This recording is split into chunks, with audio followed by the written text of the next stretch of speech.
monsieur? À 24, s'il vous plaît. Un petit ticket? Hein? Un petit ticket?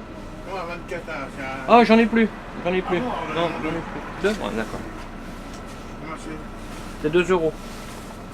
S'il vous plaît. Alors, comment s'organise notre journée? Eh bien, tous les jours, ça peut être différent. On a entre 23 et 24 services sur 23-24 semaines. Et on peut être du matin, de bonne heure, débauché à 13h, 14h. On peut être d'après-midi, embauché à midi, 11h30 jusqu'à 20h, 21h le soir. Ou comme je suis actuellement, de journée.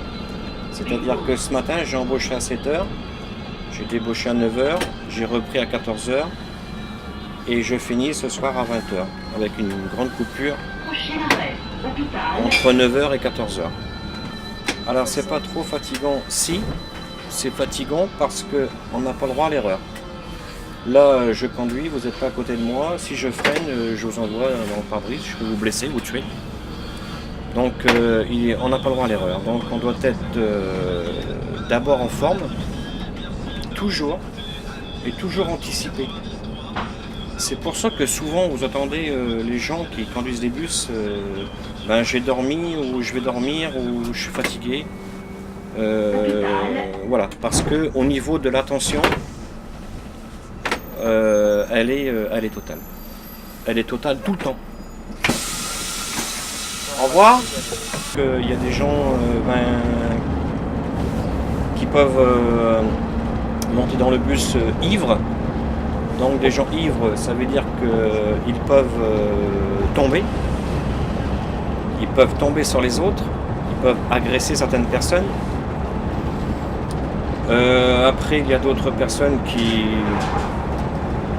n'ont pas envie de payer pour X raisons, etc. Mais enfin bon, c'est jamais, j'ai jamais eu vraiment trop de problèmes, quoi. Des problèmes liés au métier, c'est pas des problèmes graves, quoi. Alors tout d'abord, quand il y a une personne ivre, je ne la prends pas. Je ne la prends pas. Ça m'est arrivé de prendre une personne ivre, elle s'était assise, j'ai pris un rond-point pourtant doucement et la personne est tombée. Elle n'est pas tombée parce que j'arrivais trop vite, mais parce qu'elle était saoule, elle ne s'est pas tenue, etc. Enfin, donc elle n'est pas consciente du danger. De par conséquent, ça peut être dangereux, dramatique pour eux et pour les autres. Ce qu'il faut savoir, c'est que la moindre erreur peut être catastrophique. Hein. Donc, on peut faire très vite la une des journaux. Surtout qu'entre nous, on se comprend. Quand quelqu'un est fatigué, quand quelqu'un est malade,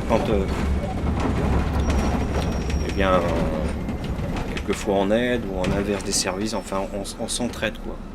Faut pas oublier que mon véhicule là a une capacité de 97 personnes, vous imaginez. Donc il faut être vraiment à 100%, c'est comme je vous disais tout à l'heure. Il faut être à 100%, il faut avoir dormi, il faut avoir une vie saine, il faut arriver en forme sur le travail, quoi. Ce travail là, on peut pas dire, on peut pas embaucher à 5h30 du matin et dire je suis fatigué. C'est pas possible. Il y a plein de gens qui se confient dans leurs problèmes, il y a des gens qui se mettent à pleurer, il y a des gens qui paniquent parce qu'ils se sont trompés de ligne, etc. Ou des gens qui vont embaucher pour la première fois et qui se trompent de ligne, etc.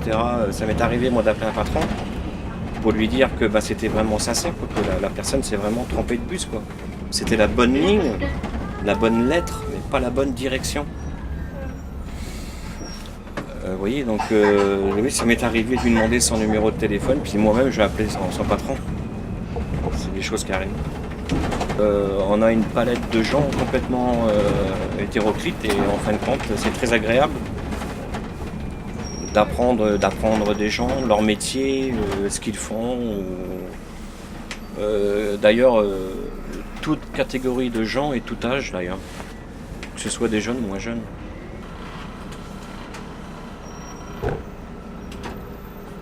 Voilà, alors là, dans ces cas-là, je me gare et je laisse passer tranquillement. Hein.